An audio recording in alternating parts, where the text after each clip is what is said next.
തിരുവനന്തപുരം വർക്കലയിൽ പെൺകുട്ടിയെ ട്രെയിനിൽ നിന്ന് തള്ളിയിട്ട പ്രതി സുരേഷ് കുമാറിനെ കീഴ്പ്പെടുത്തിയ യാത്രക്കാരന്റെ ചിത്രം പുറത്തുവിട്ട് റെയിൽവേ പോലീസ്.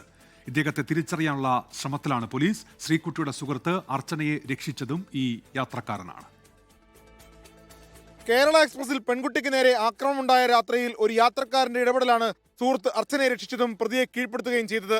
ഇയാളെ തിരിച്ചറിയാനുള്ള ശ്രമത്തിലാണ് റെയിൽവേ പോലീസ്. കഴിഞ്ഞ ദിവസം ട്രെയിനിൽ നടത്തിയ പരിശോധനയ്ക്കിടെ ലഭിച്ച ദൃശ്യങ്ങളിൽ നിന്നാണ് അടിയന്തര ഇടപെടൽ നടത്തിയ വ്യക്തിയെ കണ്ടെത്തിയത്. പ്രതിയെ ബലം പ്രയോഗിച്ച് കീഴ്പ്പെടുത്തുന്നതും CCTVയിൽ വ്യക്തമാണ്. ചുവന്ന വസ്ത്രം ധരിച്ച യാത്രക്കാരന്റെ ചിത്രം റെയിൽവേ പോലീസ് പുറത്തുവിട്ടു. കണ്ടെത്തിയാൽ മനുഷ്യത്വപരമായ ഇടപെടലിനെ ആദരിക്കാനും പാരിതോഷികം നൽകാനും ആലോചനയുണ്ട്. അതേസമയം പോലീസിന്റെ തെളിവ് ശേഖരണവും തുടരുകയാണ്. പ്രതിയെ മജിസ്ട്രേറ്റിന്റെ സാന്നിധ്യത്തിൽ ജയിലിൽ വെച്ച് തെളിവ് ശേഖരണം നടത്തും. തിരിച്ചറിയൽ പരേഡ് നടത്തിയ ശേഷമായിരിക്കും പ്രതിയെ കസ്റ്റഡിയിൽ വാങ്ങുക. ഗുരുതരമായി പരിക്കേറ്റ പെൺകുട്ടിയുടെ ആരോഗ്യസ്ഥിതിയും മാറ്റമില്ലാതെ തുടരുകയാണെന്ന് തിരുവനന്തപുരം മെഡിക്കൽ കോളേജ് സൂപ്രണ്ട് അറിയിച്ചു.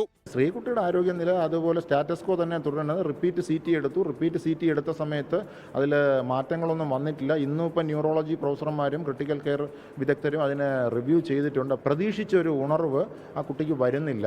തലക്കേറ്റ ക്ഷതമാണ് ശ്രീകുട്ടിയുടെ ആരോഗ്യസ്ഥിതി മോശമാക്കുന്നത്. 24 തിരുവനന്തപുരം. ലോകത്തെവിടെയായാലും ഏത് സമയത്തും 24 വാർത്തകളും ഓഗ്മെന്റഡ് റിയാലിറ്റി പാക്കേജുകളും എക്സ്പ്ലെയിനറുകളും വിശദമായി കാണാൻ ഞങ്ങളുടെ YouTube ചാനൽ നിങ്ങൾക്ക് സബ്സ്ക്രൈബ് ചെയ്യാം.